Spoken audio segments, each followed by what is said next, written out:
what's crappening, everybody? We made it to Friday. Yes, it's Friday. Woo! Party time. I know, it's amazing. I'm here with returning Michael. What's up? Hi, Michael. How are you doing? Hi, Kpop. How are you? Well. It's kind of hot, but kind of cold today. I don't know. It's weird this whole week. So yeah, we're rocking shorts and a hoodie. Understand. Has it been like torrential downpour where you are too? Yes. Because it's really just been like nonstop. And then this morning started off with a lot of rain and then it cleared up. So it's hard to keep track. Yeah. It was raining all week, except for today was kind of sunny, but it was like warm sunny and delusion. It was dang it, my brain just died. You thought it was nice outside, but you went outside, it was freezing, and you're like, oh, not cool. I know. I had to run out there a minute ago, get my garbage cans. It was not happy camper. But yeah, it's good to see you again. It's been a while since you've been out here. Yeah, it's been since the Embrace 2 on Indiegogo. Yeah. So it's been a minute. And I'm sure that there'll be someone who'll be like, hey, what's the status of that? And the answer is Dean's working on the art. He got very sick towards the end of last year. Yeah. And then he had the very fortunate thing of his tablet died, where he had literally over half the book penciled and he lost all of it. No, that's terrible. So he is having to redo everything. That is rough. It's been a process, but he's working at it. He's doing some really good work. The pages he's been turning in are fantastic, and we actually just got in a page colored by Eugene. So I'll be posting a campaign update on the Embrace 2 to let people know what's going on here very shortly, probably next day or so. Very cool. I like that. I'm trying to open up my Twitter so I can go post links. It's just like one of these days, StreamYard will work and let you post to all the places, which would that would be lovely. Come on, 100%. Happening. We need that to happen. Let's go say hey to a couple people in chat, and I'll come back and bring it back to you for a second. All the way from, I don't even know what day this was, but 3:17 p.m. We had GTK Comics. It's probably when I've been the day that we were trying to stream the first time. It was all here, but he came back at 5 p.m. Nice, welcome back. Yeah, we got Miranda in chat. Hello, Miranda. Callie Comics is in chat. Hi, Callie. How you guys doing? What up? And what's up, people? Yeah, we're just starting. We're gonna end up getting way more people in here on that. But I have your campaign link right here. It is posted and pinned to the top of the chat. So go and check that out. We're gonna be getting to that very soon. But we're about to make it weird because that's what we do here. There's I know. And boom, there's you chugging some water. Yeah. Need it. Hydration's important. It is. I don't your I got PSA from Michael Oden. Zero sugar red pop from Fago today is what if I go really close to the cam, I have a red pop mustache. So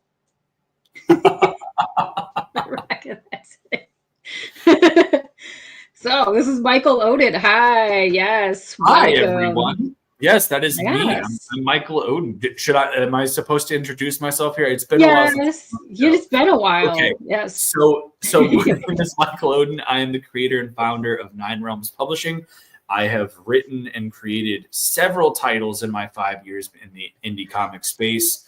Probably my most notable one being The Embrace, which is a dark superhero book that we did our second installment of about last year sometime. So it's a very exciting time to be around here again. And we've got a whole new book that is kind of a revival of the first series that I did when I came into the industry, which is very exciting to do and kind of see it come full circle the way that it has. That's awesome. I love seeing that. And it's something cool too. Like when you see somebody that puts out a first work and then they go back years later to go redo it because it really needs to be updated because especially when you're an artist or a writer, your skill level since when you first started has been elevated tremendously. 100%. Yeah. And I think one of the big things for me is, so I actually had like a really solid success with the first Elysian Fields book that I had. Yeah. And then I was able to take that success and immediately put it into the second book, where I promptly fell on my face very hard. Ooh. And it almost broke me. Like, I almost quit comics because of it. And then I had the idea for the Embrace. And so my career took off in a completely different trajectory. I was focusing on other projects. And that allowed me the ability to gain more experience with working with different art teams, writing different scripts, and really just learning more about the industry. And every now and again, I'd like return to it, try to like remaster or do this, that, the other. And it just never really took. So I really thought for a while that Elysian Fields was just dead. Like I wasn't going to be doing it anymore. And I eventually got to, I want to say like a year and a half ago, I was on a promotional stream for maybe Judex. And we were in the green room and the host was just like, "You did the Elysian Fields book, right?" And I was just like, "Yeah." And like, "When are we getting more of that?" And I went, "Where were you on Pyramid Gambit?" I was like, "You made a second book?" And I was like, yeah, I did. And it didn't do well. So like it died. And they were like, "That's a shame. I really liked that book." And, you know, I went and I started to look, because I had actually posted the entire original series up on Webtoon ages ago. And I went and I looked, and it was like, we had over 4,000 reads and over 100 subscribers to it, with an average rating of 9.78 out of 10. Wow.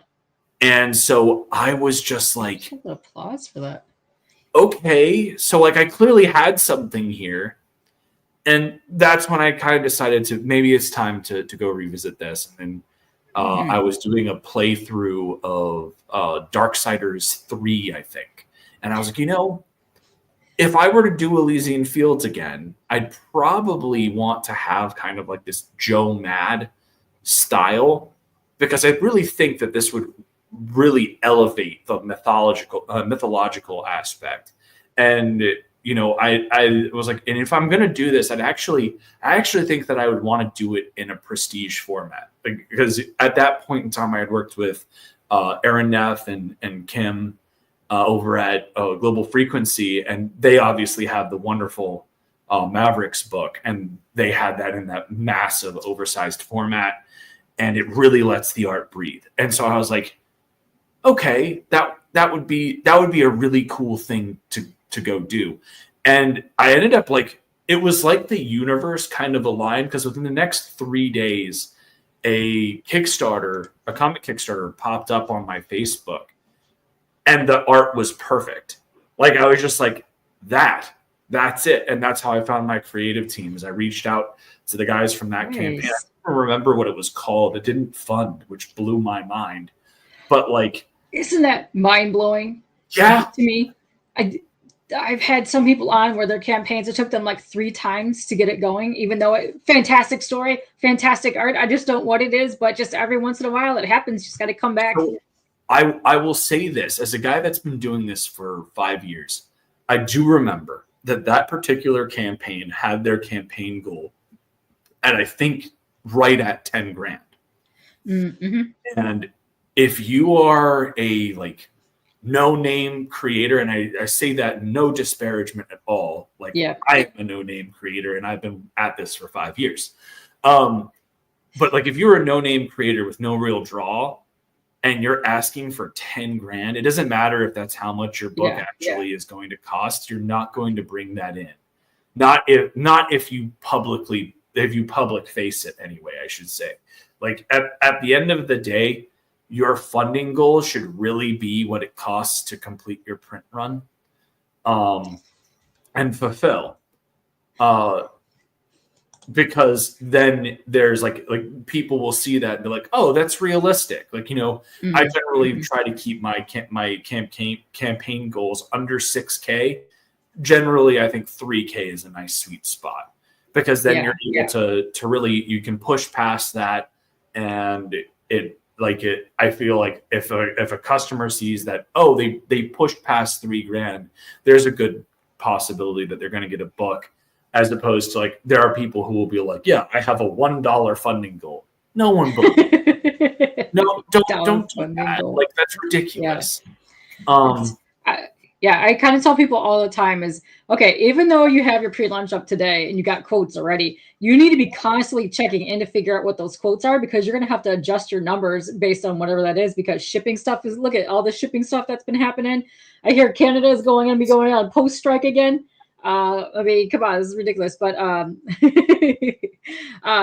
it happens. But I think there's a lot of people too, when they pick those like 6 to 10K goals or even higher, they don't really think about the actual cost points of their books, what needs to be funded, because you're just trying to get this book into people's hands. Like, I know you're trying to make money and stuff, but I mean, you really need to really get in there and figure out those numbers.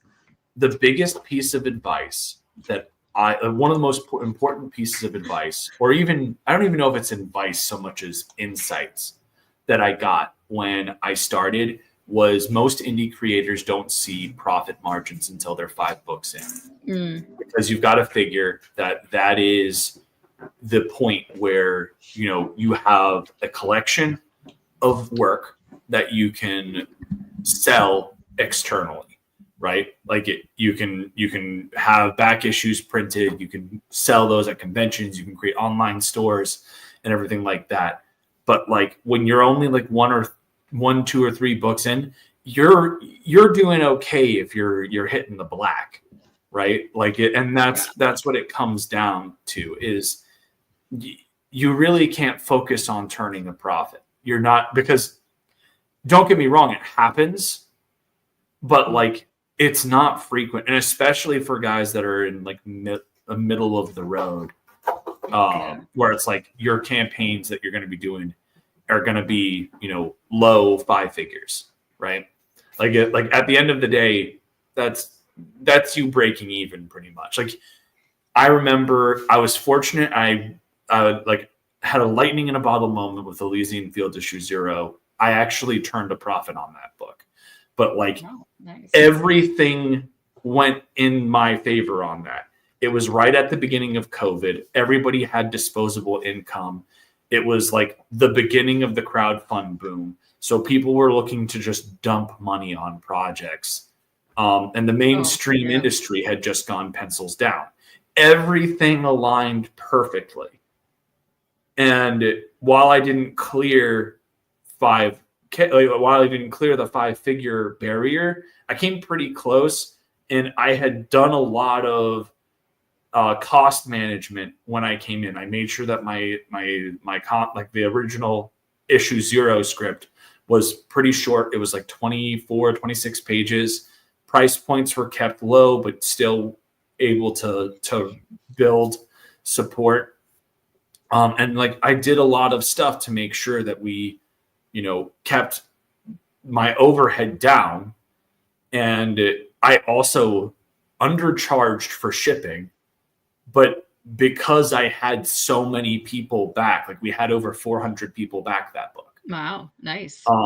Like because I had so many people back, I actually was able to subsidize what I was losing in shipping from profit and still be in the green. It was a very rare freak incident.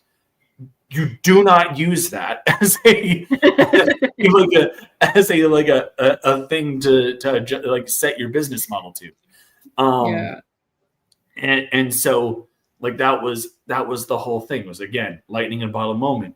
The Embrace one, again, very early in the crowdfunding boom, we had a premise that really connected with a lot of people, raised over 15K.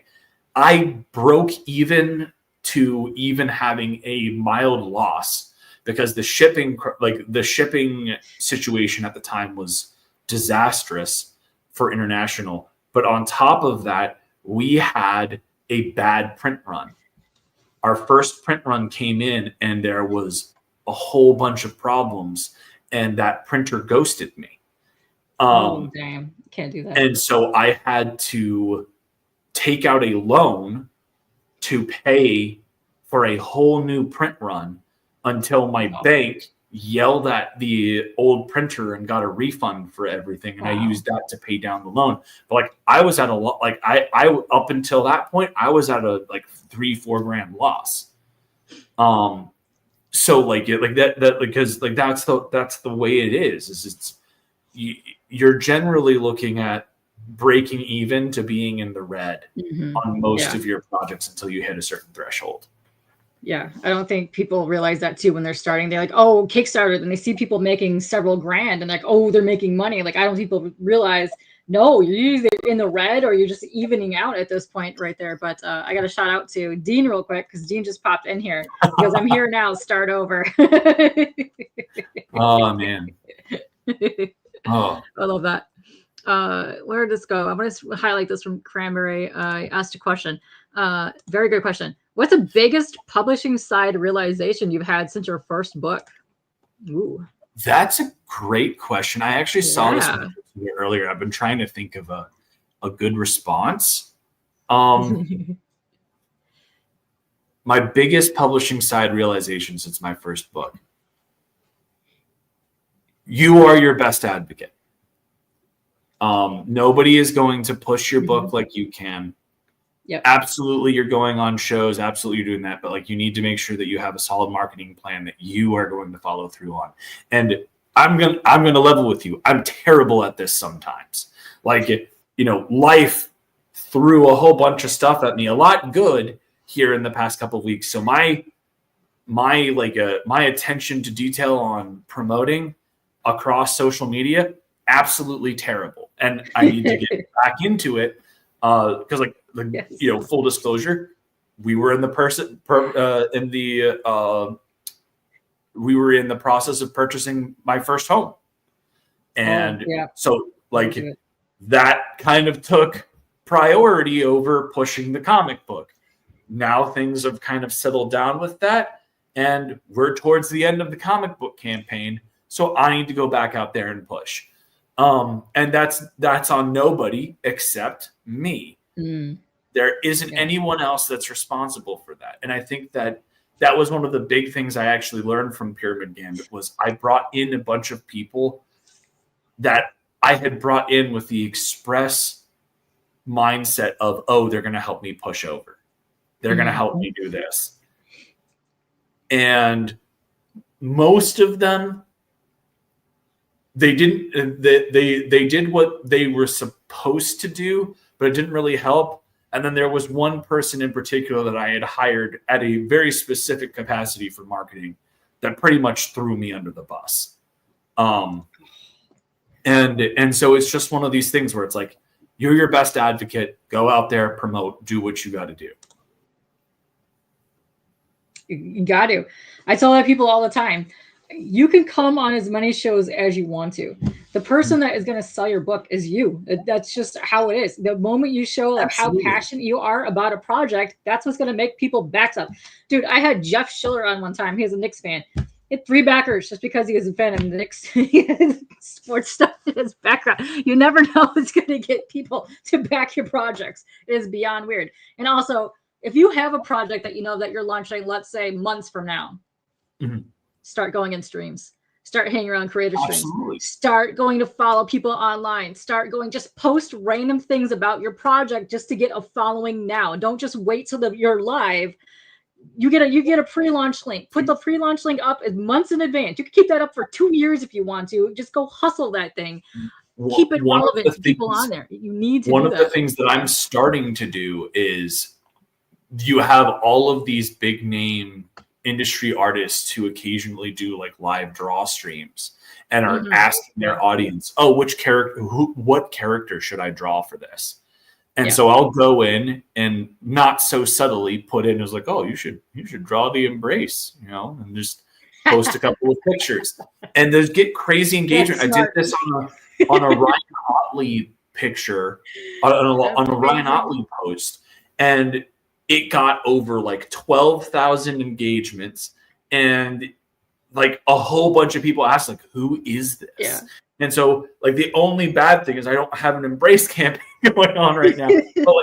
but it was a whole thing where we had people actually do that. And so like this is a great way for you to customer face and market, but also expand your base and interact with the community. Yes. Even if you have, like, let's say your pre-launch link ready, Their streams like Pete Smetty, Alternate Comics. He'll do open panel things all day long for you to go and review like your campaigns. He'll do like Travis Gibb does the same thing. There's a whole bunch of like creator people with small IPs that will go and do the same thing. Go over it. They'll hustle your campaign. Get on those shows. Just get familiar. Just go say hi and stream. It's an amazing thing that you can do. Just Pete is great. Doing your thing. Oh yeah, I felt so bad. I actually went in and did one of his 5-minute mic nights a while back because he is like he didn't have like anyone there, and the person that had just went on was Fizz Chozo, and I was just like, okay, Pete, I got you. I'll come on and help. So I came on and did my 5-minute pitch, and he's like, I don't want to talk too much to you about this because you're going to be on the show later, and I want to save most of it for then.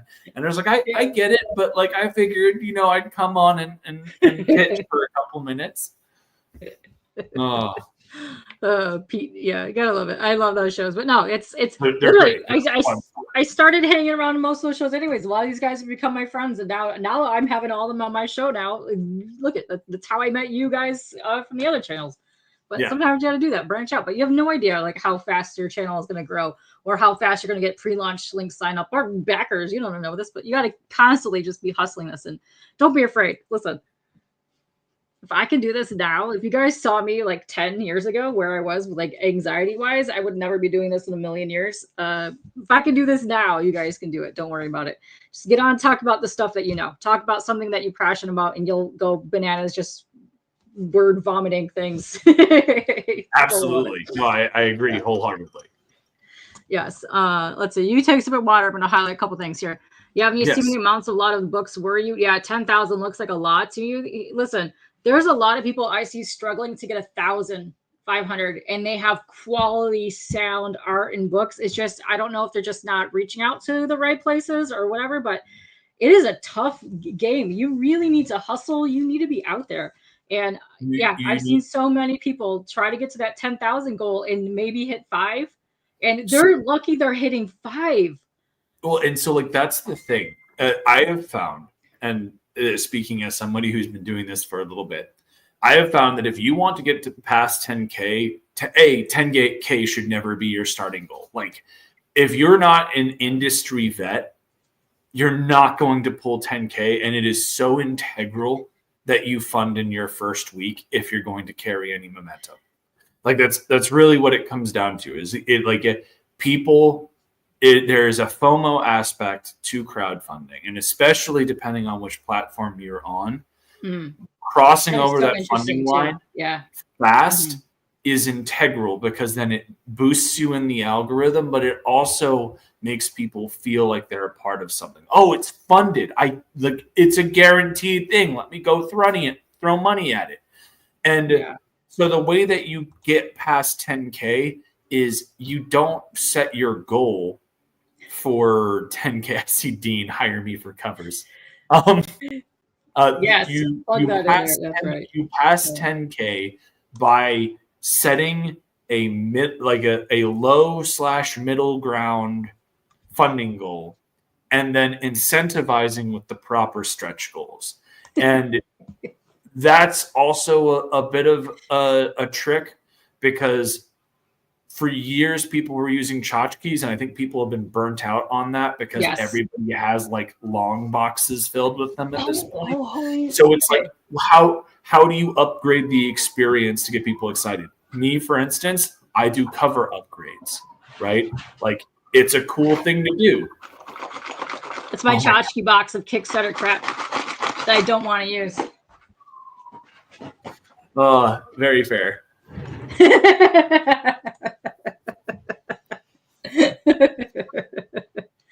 Seriously, stick to comics, stick to flat things for now that will fit into your Gemini mailer when you mail them. Any extra little bit of ounceage is going to add super much weighting to your shipping. Well, and then it also can prevent you from getting media mail rates, which is a whole other conversation.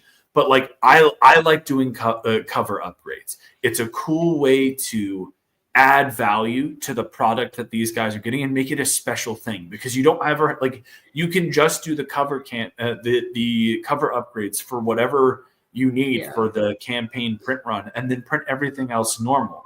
The whole point is to make sure that your campaign backers feel like they're being valued. Mm-hmm. Yes. There's apparently some crazy things going on outside, so I apologize. Listen, that's fine. It would be amazing if my neighborhood started doing the same thing, and then it would just have our own background music. I hope that just doesn't get copyrighted. That'd be hilarious.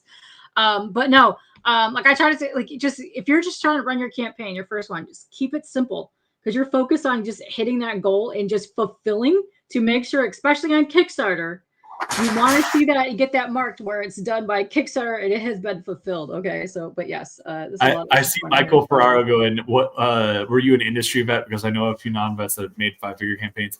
He is not an industry vet, but he is my co-creator on the Embrace, and he does really freaking good art. And he has been a part of at least 2 5-figure campaigns that I can name. At least. There are some other ones that I'm sure I'm forgetting that he's at least done variant covers for and all sorts of stuff. Really talented artist. Dean's great. Yes. You would have discovered him. Listen, if it wasn't for him, nobody would be making 5 and 10K on campaigns, because that's what we figured out earlier. But yeah, no, it's a hustle.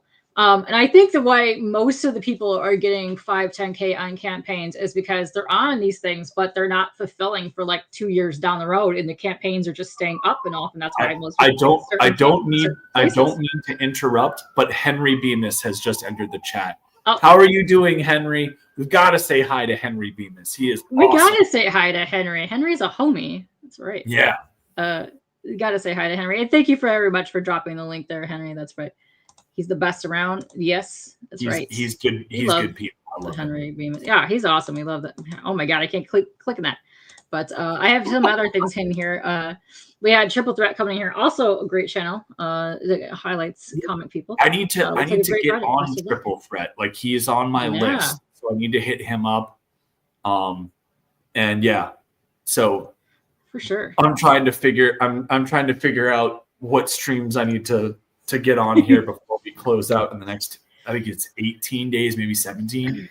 17. Oh yeah. We'll be going to the campaign in a hot second. We're getting down to it, but like it's going to be a fun last couple of weeks. I'm talking with somebody that I think is going to host my closeout, and if we're fortunate enough, I might actually get to have Ken Marion hanging out with us on close. Oh, I loved him. Yeah. He's so good, and his cover is probably my favorite of the 4. Like it's very hard to pick. We have some freaking bangers. I was gonna use it for the thumbnail, but then I was like, I love the red and oranges in this one. They're just so popping. It's so good. And then I don't know if you know this, but since we got over 4K, the main cover of the book got an upgrade. So it's now, if you back that main cover, it's a lava holofoil. And so that's like a little Easter egg, because when we did Elysian Fields issue 0, the big campaign stretch goal that we had was everyone's covers get upgraded to this lava holofoil. And so it's a nice little full circle thing. And let me tell you, it's gorgeous. I wish I had it with me. I'm not at my house right now. I'm with my lovely fiance. Curious what that looks like. Yeah. But I think I actually posted a picture of it on Twitter. Maybe I can pull that up. And you want to pull that? If you can pull that up, sure. I'm on the campaign page right now. We can chill on here for like a hot second. Yeah, man. I got the hiccups. So far, the art is looking fantastic, and I really love the coloring that you have on here. It just pops. It's so good. Ruvian is a freaking beast. And you want to know what's the crazy thing about this, Kpop? The art that is on the campaign are the worst pages in the book. No way. And that's insane, because the art on there is stellar. But these were the pages that were done before the team got into their creative groove. Like, these were the warm-up pages. Nice. Like that. Like, as insane as that sounds, this is where it got you get to see a little bit of when they started to really get into it, but let me tell you, like Ruvian, like had an upgrade to his color technique I love after that. we got about 15 pages done. Is like, I figured something out, and he started turning shout in out to pages and him. they look like Man. fine art page. Like, it's insane. They do. It looks like a cross between like a really good anime, but like a classical painting. Yeah, I would say Yes. that's exactly. Oh, cool. Okay, hang on. Let me share your screen, and then we'll get back to your campaign page. Because here, I'm very curious what this looks like. Why can't I? Okay, fine. Be like that, StreamYard. There we go. Oh man. Okay. Can you zoom in on that? I could see like the hollow, like rainbowness, like through it. Oh dang. Yeah. So this is what every backer will be getting. If you got the main cover of the book, this is what you're getting. Oh, that's sweet. And it's so the comic itself is supposed to be what is it, 8.5 by 11, I think, is the prestige format. These are a little bit smaller because of the way that holofoils are printed out with the printer. So like it's like a fraction of an inch shorter and thinner, but like pretty comparable size, but drop dead gorgeous. And then right around the corner, because we're less than, I think, $700 away from 5K, we will unlock, for the V. Ken Marion cover, we will unlock the silver foil. And now silver foil is generally something that I don't really like on covers. I think that it washes out the color work a lot of the time. It does not do that here. It actually accentuates it in the most beautiful way. And I do this to build it up because look at that. Oh yeah, I was gonna say the silver foil will look good on that just based on the way that he has it laid out. Plus the white on there would look super popping. Oh, yeah. That's gonna look sick. Yeah. So at 5K, it literally looks like it's slashing. Yeah, like at 5K, this gets upgraded to the silver foil. We're literally like right there. Oh, you're gonna be hitting that for sure because you got like 17-ish days left, I think it is. We'll get back to the campaign in a minute, but yeah, you're definitely gonna be hitting that. You're so close to that right now, anyways. Yeah, like I'm hoping that we can hit all three of these because we also got this rainbow foil one for the D cover lovely. By Zachary Pimentel. What's that one at? So we're gonna do this one at 6. So like 6? If we can hit all of those, I'll be a happy boy. Yeah. And at 6,500, we made like a really cool announcement. So Elysian Fields is getting its first spinoff. Nice. Called Song of Hippolyta. And we have this amazing artist, Codicea. And if we pass 6,500, we will have an ash can that people can add on for $5 to their order. That is the Hippolyta profile that serves as a prelude to Song of Hippolyta that closes out issue 2. And it will be an exclusive ash can with its own campaign exclusive cover. It's going to be pretty sick. Fun. We got Rocky in the chat. What's up, Rocky? How you doing? CJ, well, let's answer CJ's question because this is a good one too. Because there's a whole bunch of people in chat that are watching that have either just ended a campaign or starting a campaign soon, and they have a question. He wants to know, how do you decide what channels and outlets are right for you to promote your project? Very good question. It's a very tough thing. When I first started, I really didn't discriminate. I went on to whoever would have me and went at and did whatever I could. Lately, I have had to become more selective. And a lot of that comes down to there is a lot of drama and silliness that I want nothing to do with in the indie scene. And it's tragic. It's unfortunate because that's not what indie comics is supposed to be about. We're here to make books. We're here to create entertainment for people. And it shouldn't be silly squabbles and infighting and this, that, the other. And unfortunately, there are some channels where that is the primary focus. And I kind of learned that lesson the hard way when I was doing the Embrace 2.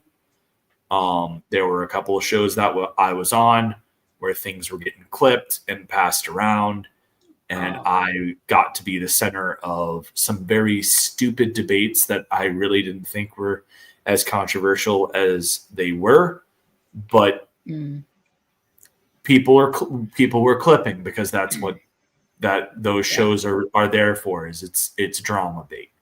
And so I have had to become more selective. It is unfortunate because I love talking to people. Like I do. I genuinely love talking to people and talking about the projects that I'm doing. And I really want to just focus on bringing the projects to new people and really getting new people invested in what I'm doing. And it's very difficult. And there are even people that if you reach out to them, you won't hear from them either. So it's like, it's just it's an unfortunate state of things. It didn't used to be so tribal. It used to be way more open. And I think it makes me very much miss those days. Yeah, it's the same thing I tell people when they come on my show. I don't care what beef, what drama, whatever you have going on, wherever else, anywhere. I will promote your book. You could come on. You could talk about your book. We're here for your book, whatever project you're on. Leave that stuff elsewhere. We're here for this. This is why we're here. Also, Comic Journey asked me a question that I can give him a very good answer to. Do you make your trailers yourself or do you hire somebody? I found the perfect person to do trailers for indie creators. Good stuff. Please go to his website. Incredibly affordable, and holy shit, what a professional product. I think that there is no better segue to, I know I can see your comments, Dean. I'm not going to put up. I'm not going to, like, if you're actively trying to get me to know. So, I think there's no better way to segue into playing this trailer than to like it, because he asked, who do I make trailers? Let me show you what Good Stuff does. Because please. Crap, did he deliver? Other people. Oh, Good Stuff and Mrs. Good Stuff. I love them. They are the most adorable people on the planet. I love hanging in their show. I love when Justin was on there and they were giving Justin so much crap. The best thing, let's be real, the best part about their show is Man on a Buffalo. Oh, I adore all of that. They're so good people. And yes, I actually had Good Stuff on for his campaign for the Brian Christgau's in the chat. I read Six Gun Gorilla. He sent me all of them because I hadn't gotten a chance. Nice. Brian, you outdid yourself. You fantastic beast. Those books rule. Fantastic work, man. Seriously. Yeah. Thank you so much for letting me catch up, even if it was just it was a tremendous read. I really enjoyed the books, dude. Thank you. Oh, I love hearing that. I love hanging in his show, and I love when he's on with Matt. They have a really good show. I love hanging in there. Plus, I love it when we all talk. They have a show. Amazing. I need to hit up Brian. Yes, hit up Brian. Go on his show. Yeah, go talk with him and Matt. It would be fantastic. I would love to see that. But yeah, anybody else in chat, go follow everybody in this chat. Go follow each other because you're all comic creators and you're all hosts for your own ship. Getting better. Go follow Good Stuff while you're at it. Okay, now forward. This laptop hates me, so I have to unplug in order to play this trailer. I know. I don't know why. Just listen. I don't know. We'll figure this out one day. Well, let's hope that this doesn't cause the trailer to play at like 10 frames per second, because I know that that's also one of the fun side effects of StreamYard. Oh, yay. Oh, snap. Hold on. I dropped my headphones. I can't hear you. All right. Let's see. Okay. First off, let's give this. Oh, no. Hello? You're still here. We can hear you. Perfect. Listen, I told you this laptop hates me. I don't know what's going on with the audio on any of this thing. But all right, I'm going to go full screen. We'll hit play. Let me know if it's too loud. I'll lower it a little bit. But we're going to watch this. I know Good Stuff and Mrs. G. I love when Mrs. G does all the voiceovers. It's good time.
it's a nice trailer. It really. He did such a great job on that. I think every single time he does better and better, and I love seeing that. It's so good, and I was really fortunate. I found this this like indie composer, Sebastian Angel, who does these composition themes for heroes of epic myth from across all different mythologies. And he had this absolute banger for Patroclus. And I asked him if I could get his permission to use it, so long as we gave him credit and everything like that. And he was totally down with it. He was so excited to be a part of it. So it was so freaking cool. Comic Journey is asking, is all the art drawn digitally or does it begin traditionally? William Moore Reyes, all of his pencils are traditional. I could literally sell like pretty much every page that he's drawn on this. I don't think that there's a single one of them that's fully digitally rendered or anything like that. He does most of his work traditionally. It's fucking gorgeous. And the only reason why it is not all listed up here is because Kickstarter is not generally the best platform to sell original art on. We have some original art available on here, but like the idea for a lot of people of backing anything between 500 and $2,000 to $3,000 on a platform that does not collect the money instantly, and you have to wait till like the very end of the campaign to do that. A lot of people are super iffy about it. Yeah. I know there's a couple of people that got burnt on it because either they wait till the last day, they back it, and they forget to either do. There's a lot of people that forget to do their surveys as well when it happens. Which my god, we did a Kickstarter for the Embrace one, and there is one guy who has never filled out his survey, and about like 3 or 4 months ago, I get a like not angry message, but like an annoyed message. It was like, glad that you're moving forward, but I still haven't received my books. And I went, fill out your survey and I'll get them to you. I was just like, I don't know what else you want from me. I can't ship it to you if I don't know who you are or where you live. I don't think people realize that happens. It's a thing. Backer kit, pledge box, whatever new thing that they're doing now on Kickstarter, they're starting their own one as well. You have to do it on every platform. You have to fill out your surveys, people that tell you where you get your book, how to ship it, etc., etc. You need to fill that out. It's kind of vital to the campaigns as well. But yes. If you see here, this is your campaign. You've already crushed your goal, but you're trying to get your other, the 5,000 and what was the other one? 6,000? 6,000. Or 6,500? Yeah. 6,000 is for the cover. So the way I have it is that every single time we pass $1,000 threshold, we have a cover upgrade. And then we have like other small things that we're doing for in between. It's so freaking ridiculous, Brian. I don't think people realize that, but it's like, listen, if you're on Kickstarter, you would have this red thing pop up here. It says fill your survey out. You'll also get like 1 million emails from people. Oh my god. You gotta fill them out, people. It is like the bane of my existence. I got really annoyed when I got that email and I got that message from the guys like, it'd be nice if I got my book. And I was just like, it'd be nice if you filled out your survey. I want to get you your book. You haven't done your job. I mean, you paid for it. Just follow the survey. It takes literally like 1 second. The crazy thing about that is, Kpop, I sent him that message, still haven't gotten a reply. I messaged him when the campaign was fulfilling 5 times. Hey, we don't have your address. I need you to fill out your survey. And he blew me off. And then he has the audacity to send me a message after ignoring all of mine. I was just like, that's rough. I mean, hey, also, I would also suggest if you're planning on backing a book, make sure you update your email address so that you get those notifications if you don't have this email address anymore. I think that the other thing is the guy didn't have like a name. It's like a company thing, and I can't find the company. Oh, that's even worse. Then you can't find anything about it. Just like, I would love to get you your book. Yeah, that's a shame. But yeah, I know it happens too often, and I know on certain campaigns, people at the bottom will put a notice on there. If we do not hear back from you, we do not whatever. After a year, we try to contact you, whatever. Then you're it's too bad we can't get a hold of you. I know it's ridiculous. And CJ, we'll get to your questions in a minute because I want to actually go over the campaign. That's why we're here. Really good ones at me, and like I really appreciate it because it's really cool to talk about. But we haven't gotten a chance to cover the campaign. We didn't get anywhere yet. I know. So you've already got funding goals. So anything extra, you're just trying to get the extra add-ons or whatever your stretch goals that you have on here. So you have 18 days to go, and you're trying to get this funded by Tuesday, May 27th at 9:16 p.m. Eastern time. What? So you have plenty enough time to hit all those stretch goals because we're going to be sharing this out all over the place. And down here. So we didn't even talk about the story yet. So as I'm flipping through all the pages here, please let us know what exactly is Elysian Fields about, because I love the So at its baseline, Elysian Fields is Mortal Kombat with heroes of mythology. Whoa. Okay? Ooh, okay. So the story starts off and we're at the Siege of Troy, and we get to see Achilles' final battle. And so he dies, he goes down to the underworld, he reunites with his loved ones, gets to see Patroclus, and he does this for about 30 seconds before he's ripped away and he's brought to this arena where he's supposed to fight alongside Heracles and Hippolyta, who is a queen of the Amazons. And they're at the moment he gets there, they're fighting Gilgamesh and Enkidu from Sumerian mythology. And so they're effectively teaming up to fight all these different teams of different mythological heroes from completely different pantheons in an effort to help Hades reclaim his dominion over the underworld. Wow, that sounds amazing. I'm very much a huge fan of mythology myself, and I love this kind of thing. And I'm already looking at this, loving the art and the coloring. You said that he upgraded the coloring since these pages were posted? Yeah. No, these ones, this is how these pages look. He had a level up while we were doing it. So hold on. I will show the next page after. Please do. The set of pages. That's the other cool part about this. This book's done. Good. Like it's fully done. We did our final pass on edits here a while ago. Sweet. And so it's done. But here's a great example of how Ruvian's colors evolved.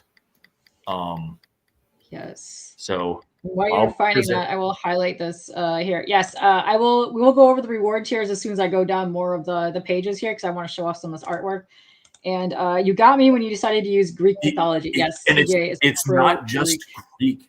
You're going to get to see all sorts of people. So look at this. Very cool. I'm very much intrigued by this artwork. I really, really enjoy it. I love the fact that he's doing the pencils too. There's something about traditional artwork I just love. Will's pencils are beautiful, and I do plan on doing an unwrapped edition at some point. But to show you, look at how smoothly this flows. This is this page, and then you go into this. Yeah, it looks a little grittier. Yeah. Oh, yeah, it looks nice. I like Dean says he actually can't wait for the sequels. Dude, it looks like fire. It also looks like it would be a very good animated series. You have no idea how tempted I am. if it were not 3 times more expensive to do animation than it is to do comics, I have hell, Dean, I would bring Dean on because that's actually Dean has an animation background. I'd probably bring him on as an animation manager and get a whole bunch of people together. This would crush, and when it blows up, because I do believe it is going to blow up. This is phenomenal. When this blows up, absolutely, and And Dean says, I actually can't wait for the sequels. Dude, that means a lot to me. Like I have written pretty much the first 5 issues of this story, and it's an ongoing. I have it planned out for 30 issues, and you guys aren't ready. I will say issue 4 is probably one of my favorite things I've ever written. It's really strong, and I've sent it out to a bunch of test readers and have gotten the comic space like, you know exactly what I'm excited for. It's like, yes, I do know, Dean. Issue 4 is one that you want. Nice. I think he's actually going to be more excited for issue 5 because the character he is most excited for, because he's seen some stuff. Dang it, Dean. Insider information. So there is a character that everyone is going to go freaking nuts for, especially with how they portray him, how we portray him in this. And his major fight against Team Hades is the entire 5th issue. Oh, sweet. Let's go. Like he is. Yeah. He's fantastic. I'm very excited.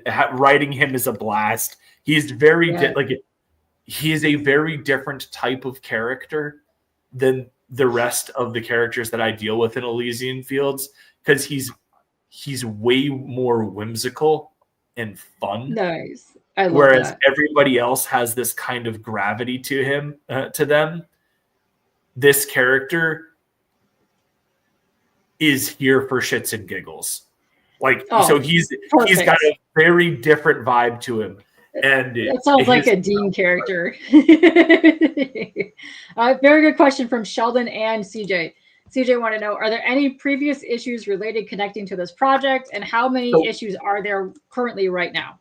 So technically there are, but this is a complete reboot. So as I said, when I first came into the industry, I did Elysian Fields issue 0, and I had a follow-up called Elysian Fields Pyramid Gambit. This is a complete creative overhaul. Everything from stem to stern is different with this book. It has a completely different Team Hades. It has the first issue is almost entirely restructured. Like, there are some of the bones from issue 0 that are still there, but by the by, this is just a completely different book. This is the first issue of it. This is Elysian Fields Reborn issue 1. This is the starting point. And as I said, if you want to read the original series, it is all up on Webtoon, but just know that stuff is no longer relevant. And that's me at the beginning of my career. And it's nowhere near where the level of where this stuff is. The art is just gorgeous. I love, this is the kind of stories that I really, really enjoy because they're fun. Like, you can get into all of the mythology and the lore kind of stuff, which is, I'm a huge fan of reading any kind of that myself. So I love it when there are books based on any of that stuff, which is very cool. You know what's the cool part about doing this is you get to go do all the research, and you figure out your ways to write each character in a way that's authentic. And you had up the character art for Hippolyta, and she has really been the surprise character for me. So originally the team was Heracles, Achilles, and Theseus, and I decided to swap Theseus out for Hippolyta because she had some more interesting character dynamics, I felt, with the rest of the cast. She had some very interesting things that could kind of connect everybody.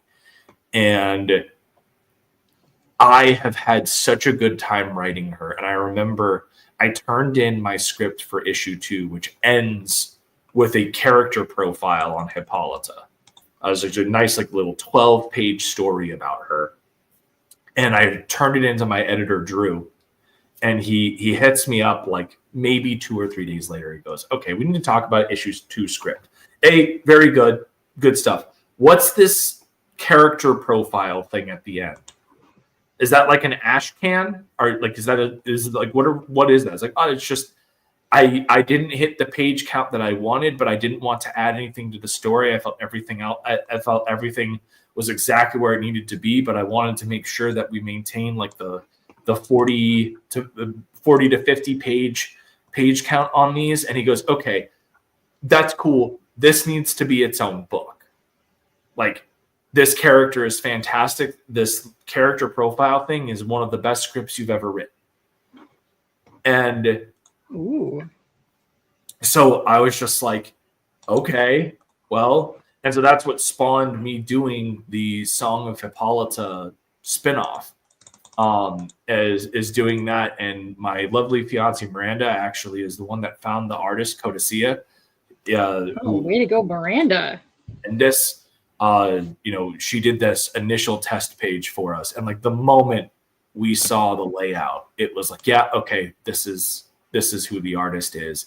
And like, she's been working hard at doing the Hippolyta profile, and the work that she's done on it so far is nothing short of a chef's kiss. It's beautiful. All the art looks gorgeous that I've seen so far, so I'm very much intrigued about what the art for the Hippolyta Ashcan is going to be too, because this awesome. So we did, when we announced, we shared the test page, so I can pull that up so that you can see it. Yeah, you want to pull that up, and then while you're doing that, I'm going to go through your rewards too, so we can do that while you're looking for that. All right, so let's see. Let me refresh this. Just go back up to the top. Let's see. Boop, boop, boop, boop. There we go. So right here, if you just want to pledge without getting any rewards, you can do that starting at $1. You can do that.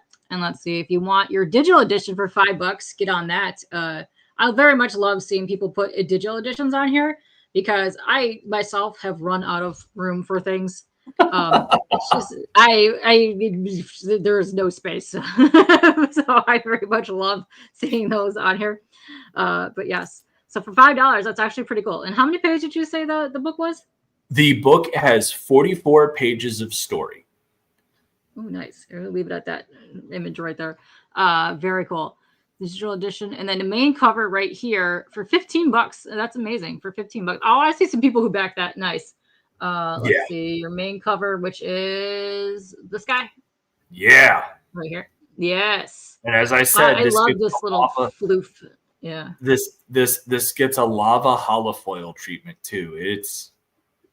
Oh, you showed that. That looks sick. Yeah. That looks sick. And then you have anywhere in the world shipping. Let me just click this just to see. So $5 United States and $15 elsewhere. Wow, you have amazing price point on your books going elsewhere. Let me tell you, that's amazing. I'm definitely going to be taking a hit on that, but it's a whole thing of I'd rather take the hit and get it to the people, because like international shipping is tough. Like it sucks. It is tough. Yeah. And really what I'm honestly hoping is that we get people like the international audience sees this and goes, okay, well, I'll back more than just one book. And we know we've actually been fortunate in that. And that's another thing is you can add on as many of the other books as you want. Nice. I think Kickstarter does give you a cap out at 10, but like you can add on any of the other books. We do have like a collector's box tier. That's our Coffer of Glory and the Panoply upgrade. Yeah. But like I like it, like if you don't want all the extra stuff, but you want all of the covers, you can get all of the covers for, I think it's like $70. Oh, nice. And then it's probably around $100 for international. Nice. Okay, so you have $15. It's like on both campaigns for your physical tiers. You have your original cover here. Then you have the VK, the VKen Marion cover, which is this one right here. Which this is gonna look sick in that silver hollow. That's gonna look amazing. Yep. Oh, that's gonna look spicy. Pretty spicy. Yeah. $15. Nice. And then another thing, I like that you're keeping all the same price points for the covers. That's awesome. Then so I am a firm believer of if the book is the exact same in the interior, and there's nothing like special about it outside of the fact that the creator spent money on the artist to do the thing, that doesn't give you a right to charge more. The book's the same. The book's the same. The book's the same. And I know that like there are definitely some people who will do this, and then they'll be like, yeah, this is going to be a limited variant. Well, then that's obviously you have a limited one.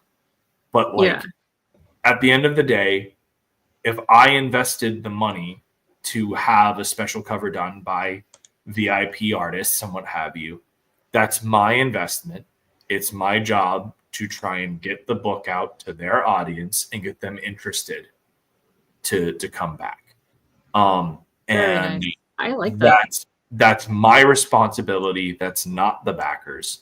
I would rather do that and get, 100, 200, maybe even 1,000 of V. Ken Marion's followers or Von Randall's followers or any of those people off of a smaller price point than scare away a bunch of them because I'm charging $20, $30 because I'm trying to make back the money that I spent. I like that. I have a lot of respect for that. That's awesome. So this is the third cover here, which is the Von Randall, which is this one right here. This also looks good. What treatment are you going to do on this cover? I honestly have no idea yet. So I don't I don't want. So technically, I would love to do a lava holofoil on that. Yeah. But I'm already doing a lava holofoil on the main cover, and I don't want people to feel like I'm recycling. And so I'm trying to figure out what treatment I should do on it. Interesting. So, Dean's like, that's my favorite covers. Like, I know. And it's a great cover. Like, I think that's the best part about it. You cannot go wrong with any of these covers. They all look stellar. I don't know where you can get a printer for this, but you know what the vibes I get from this one? Acetate. Acetate? Yeah. I get acetate vibes from this just based on where the layout is and how like you could flip it over there and you have like a really cool, you can even do a metal background, like not metal, but like the foil like in the background, but acetate. Oh, like doing like a spot glass kind of deal? Yeah. Yeah. Yeah. That was spot glass fire. Yeah, I think that would look amazing. Yeah. Unfortunately, most of the printers that would do that stuff that are affordable are in China. I know, but I mean, that's the vibes I get from that color because the way that the artwork is getting, it looks like a cutout, like it could be for acetate. What's up, Brian? Yeah, I think that you're right. Awesome. That'd be a really good one. That would be a really good. I think that's a good one. Yes, and then here's your Hades cover here, which is the one that you're doing the rainbow one on. That looks amazing. The rainbow floor. Where'd that go? This one right here. So that also looks super sick in the rainbow. So yeah, you guys are doing some cool things on these covers. I love seeing this. It's pretty awesome. Yeah, you guys have some really cool tiers here. I love that you have the hat too. Justin better be buying his hat. Freaking Justin, it's blue. So we've got some great merch. We've got obviously the 9 Realms Publishing cap. We have 3 different t-shirts. So we've got the main t-shirt is an Achilles cross chest / shirt. So there's this awesome 2-page spread in the book of Achilles killing King Memnon, and he's slashing him across the chest. So I had the idea, and I got Ruvian to isolate Achilles from that splash, nice. And we put it on the t-shirt, so it's literally Achilles cutting across your chest. Oh, that's awesome! It's like totally slashing. And CJ is saying, you respect the approach on keeping the pricing across the variants. Yeah, I can do that too. Also, I respect the discounted shipping that you're doing too, because you want to make sure people are getting it. So I love that. And it looks like the other shirt is the V. Ken. Yes. And so we have both a men's shirt and a woman's shirt. So there's a tank top that is for women. And then there is the men's shirt, which is a normal t-shirt. And so those are our lion-hearted t-shirts. Very nice. Then, this is the collector's box that we were talking about here. I'm a fan of these. I've been picking these up on some campaigns, and I very much like them because I don't like comic boxes anymore. I'm trying to get rid of more comic boxes. I like the way they look on the shelf. They make sense. You should pick up this one, Kpop. In fact, you should pick up you should either do the Coffer of Glory or the Panoply upgrade, because the Coffer of Glory gets you all 4 variants. It gets you 3 acrylic standees, and it gets you the Achilles slash across the chest t-shirt with this beautiful collector box, all in the same package. But then if you get the panoply upgrade, you also get a metal cover edition of each variant. Oh, look at that. And that's limited. You only have 19 left of those. Yep. Oh, look at that. So you get everything in here. You get all 4 covers, you get something metally, you get the box, you get a shirt, you get some stuff in there. Yep. $300. You're getting all kinds of cool stuff. And I like this from Bebe. I like the Bebe comes in here and says, I would buy a hat that has a hot dog on it. Do you have this? I mean, I could throw in a hot dog for you, I guess. Yes. I mean, yes, you can. Like $2. I'll do it. $1.50 if you go to Costco. It comes with a drink. I'm just saying. This is also a good question. Do you think hot dogs would be popular in the gladiator times? I mean, probably cheap, affordable, most. They actually did, as a side note, from a completely nerdy aspect, they did a study of like fossilized, effectively crap from the Colosseum sewer, and were able to determine like the types of food that people ate during the gladiator. That's the fascinating behind the scenes stuff. I want in books. That's the stuff that I like reading. It's really cool. And like apparently this is a more recent discovery as well. People would bring these little stoves effectively. So like tailgating was a thing even back in ancient Rome. You would have people bring these stoves where they'd cook meat and everything like that as they're watching hype the game. As hell back then. Are you kidding me? And then like instead of having like popcorn and stuff, there was like lots of dried fruits and stuff like that. It's really cool. I'll see if I can't find the study that was done. It came out, I want to say, about a year ago. Hot dog barbarians would kill for them. I think so. I think they would be a hit in these times. I think they would. And this is neat because you actually have one of these available, which is the original pencil art for your OG cover. Let me see if I can find that. Where to go? It is this one right here. So the original pencil work for this cover here. Will's pencils on this are drop dead gorgeous. As I said, I am going to do an unwrapped with this book. Once I want to do one each arc that we complete, so that way it's like we do like straight up the hardcover unwrapped format. And please do! A complete collection of it. It's like his art is freaking insane. I love Will's art so good. Yeah, I am such a huge fan. I usually always back them on campaigns is when someone does either the artist edition or like the unwrapped versions, because I just love starting the artwork. I think that's phenomenal. I love that. Oh, poor Tank. His phone is deading. Oh, sorry. But yes, like and share. Thank you, Tank. Yes. Listen, there's all kinds of things being dead up in this book. They're fighting. Things are 100%. That's what it is. It's a battle book, and it's fun because I say obviously the opening pitch is Mortal Kombat with heroes of mythology, but it is a very character driven story, and as any good story is, and I'd say that the core theme of Elysian Fields is can we really change? Are we always destined to be the people that we've been, or can we really make a lasting change? And Achilles is our character that we make this narrative hypothesis with. Is this is a guy that lived war, and he's been reminded of peace, even if it's only briefly. And the question is does he really want to do this? And is he going to be compelled to continue, or can he stop?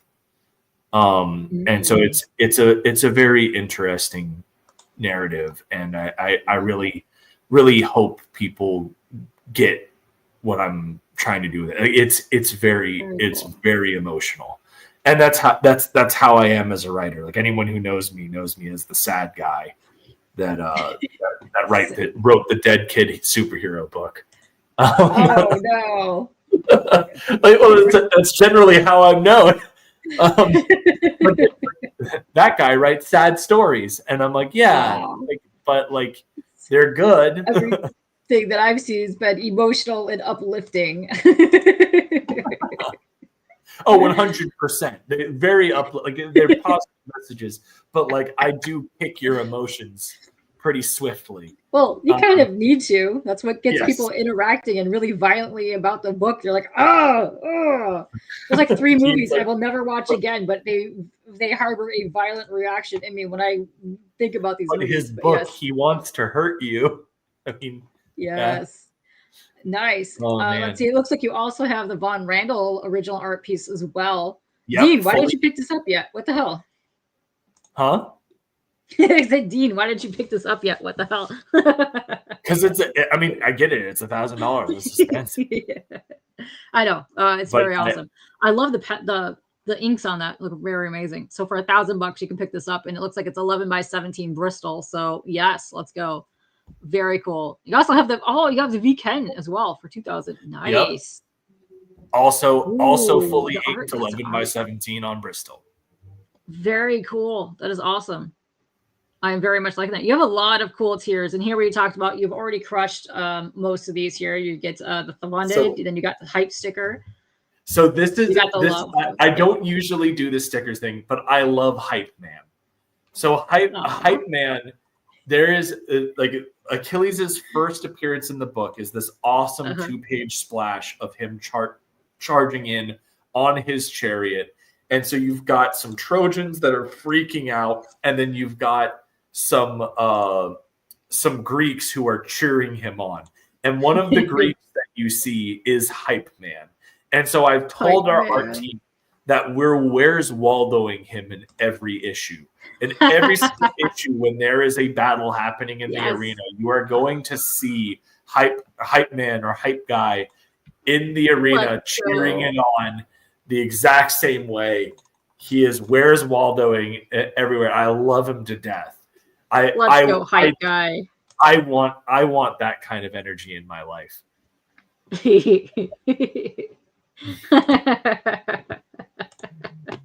I love this. This is so good. So you're already getting the Hype Man sticker. Yay. Then you're getting at 4,000. You already hit the lava foil for the original cover. And it looks like you're getting a bookmark.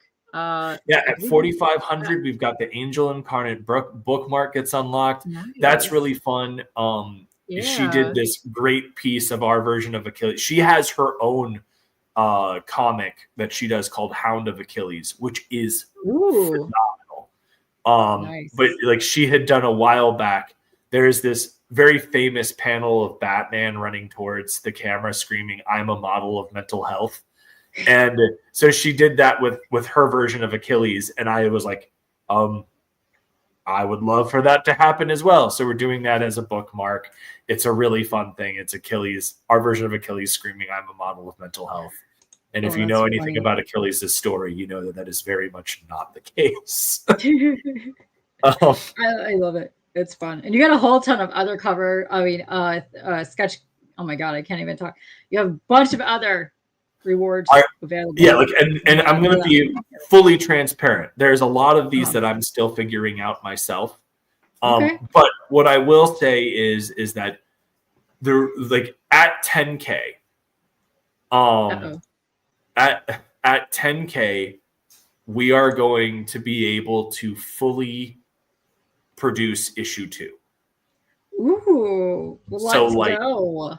I will say that our 10K stretch goal is going to be every single person that backs will be getting a 12-page preview of issue 2. Oh, very cool. So not saying that we're going to hit that. Like I mean, obviously I would love to clear that. I mean, but that would be amazing. When it picks up those covers, you're getting closer. You know, if somebody purchased some original art, that would be within the realm of possibility. But just saying. Let me see. I'm just trying to see if you have any other add-ons that we didn't talk about over here. If you want to add the extra of like the shirts and the hats, you could do that as well. Looks like in here. Yep. So it looks like a bunch of stuff that you can add on. Everything, pretty much. Good. I love that. I love when you can do that on every tier because sometimes it becomes a hassle and trying to find something and add-ons. It's like. I tried to make this as economical as humanly possible. Like Yes. I wanted this to be easy for people to get into. I wanted it to be accessible. I wanted it to, obviously we have a fantastic book, but I wanted things to be in a way where somebody would look at this and be like, oh, $15 for comic in the digital? That's not bad at all. Oh man, the shipping's only like $5 for the States. That's great. Like and that's what I really wanted to capture is I want people to see this and be like, oh, this is affordable and it looks fantastic. And hopefully that brings people in. I hope so. I will be sharing this all over the place. You got 18 days left. So if you guys see this, you can't back it. Please just go share it around because I know people want to back this. Yeah. It looks really good. The art's phenomenal. The story sounds amazing. And I know there's a ton of people out there that like this kind of stuff. So let's get it out there. Let's get you all the stretch goals possible. And people that listen, I know those artists. I will be sharing that around a lot because I know people that are a huge fan of that. So let's see if we can get that going. So I'm gonna share this around everywhere. Here, let me put my face here because I know we went a little over an hour, but that's okay. We got into a lot of good discussions today, and holy shit, we did. Turn my light on. And I did share the screen for that test page. Oh, here. Let me do that. Hippolyta for you because you said that you wanted to see. So this is Codicia's test page that she did for the Hippolyta profile, which is absolutely fantastic. My fiance is grinning at me from across the room. She's very proud of herself. She was the one that found her, and she was like, "This is who you should have." And Dean mentioned earlier, is like his books hurt you, and you can see a bit of that here. Is it like Hippolyta's story is very emotional, and I think that she's been one of my favorite characters because she's never been a lead in anything. Like she is always the support cast. And so even from a mythological standpoint, when you look back at her myths, Heracles and Achilles, they're pretty rigidly defined by the stories that we have from them. Hippolyta's roles in mythology are way more fluid and are not really consistent. So that lent me a lot of potential to take aspects from each interpretation and blend them into the right version of Hippolyta for Elysian Fields. And as a result, we have a very special character that I think is people are going to love her. Like I genuinely think that, the more that they see of Hippolyta, they're going to adore her as a character. And when people see her character profile and then get to read Song of Hippolyta, they're really going to connect with her in a completely different. I like that. CJ has a good question for you. He says, is the shipping done medium mail or ground rate? So generally I allow Critical Blast, who is our fulfillment guy, to handle that. Generally speaking, he's able to get it to medium mail, but if he's not able to, it is what it is. Yeah. I've backed many campaigns that have used them as their shipping dude. And he's fantastic. Nice. He does a great job. I like that Jay and Dean have beef all the time. And I like that Jay says he almost wants to do a piece for you just to spite Dean.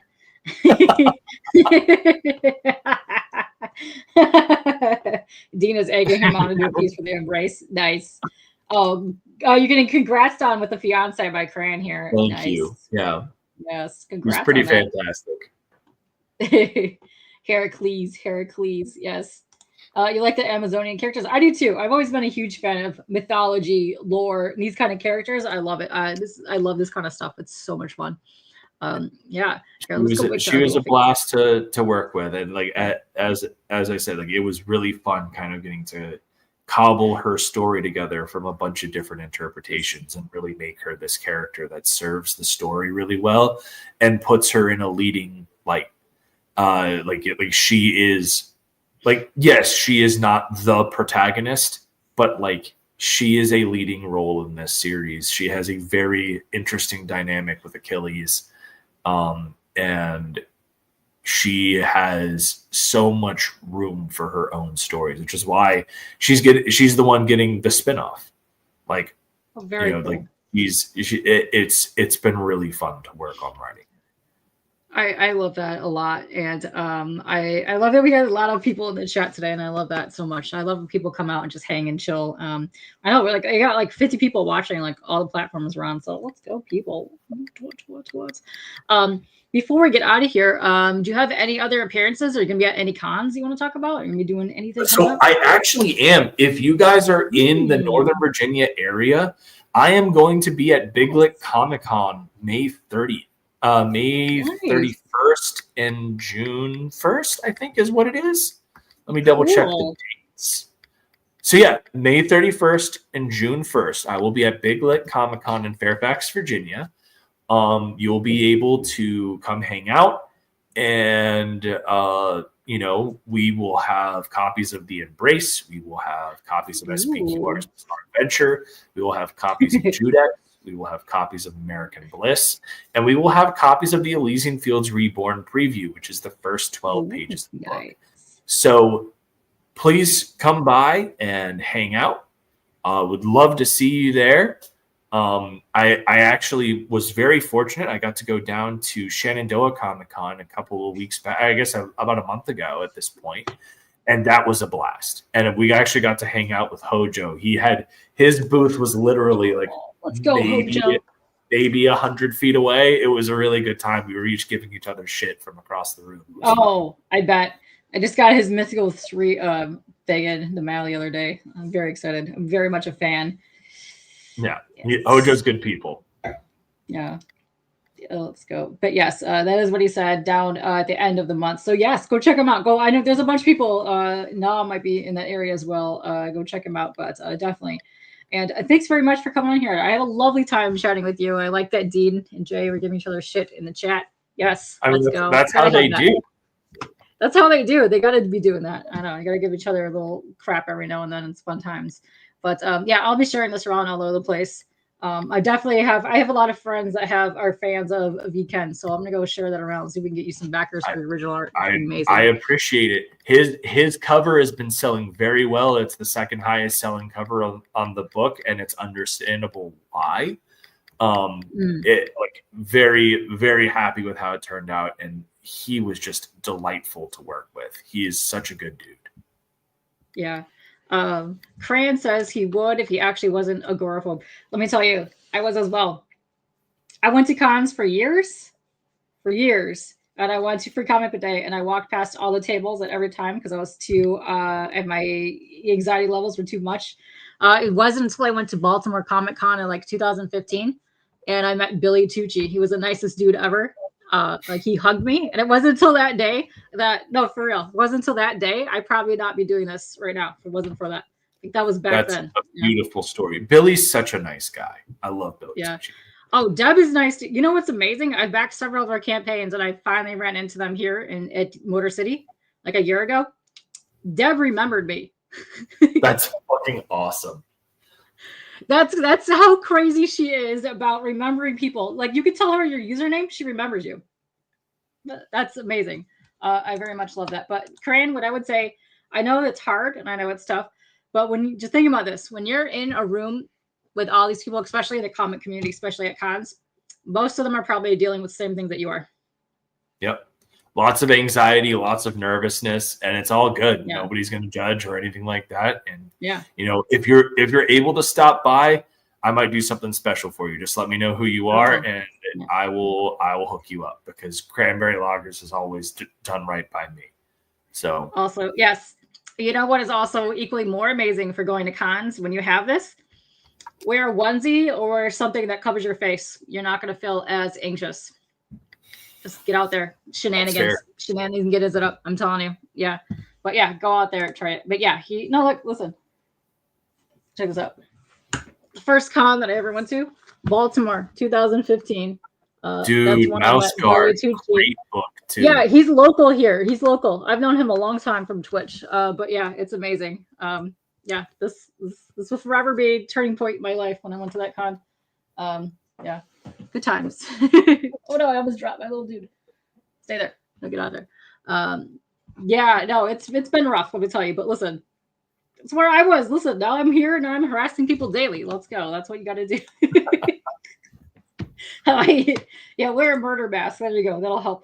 But yeah, we're gonna get out of here. Thank you very much, Michael, for hanging with us. Thanks for the chat, for hanging with us. And yeah, please let's go share this all over the place. Let's get you way more stretch goals happening. Let's go. But we're gonna get out of here. My light has decided I forgot to turn it on, so haha, suck it. But we're gonna get out of here, and I don't have outro. It's been a hot minute since I danced out of here, so let's dance out of here. Oh my god! Yeah, let's go. I've got the rhythm of cinder blocks, so I'll listen. You see what I'm doing? Listen, you can do peace sign dancing. Yeah, there you go. Thumbs dancing. Let's go. Yeah, perfect. That's the best way to end this stream.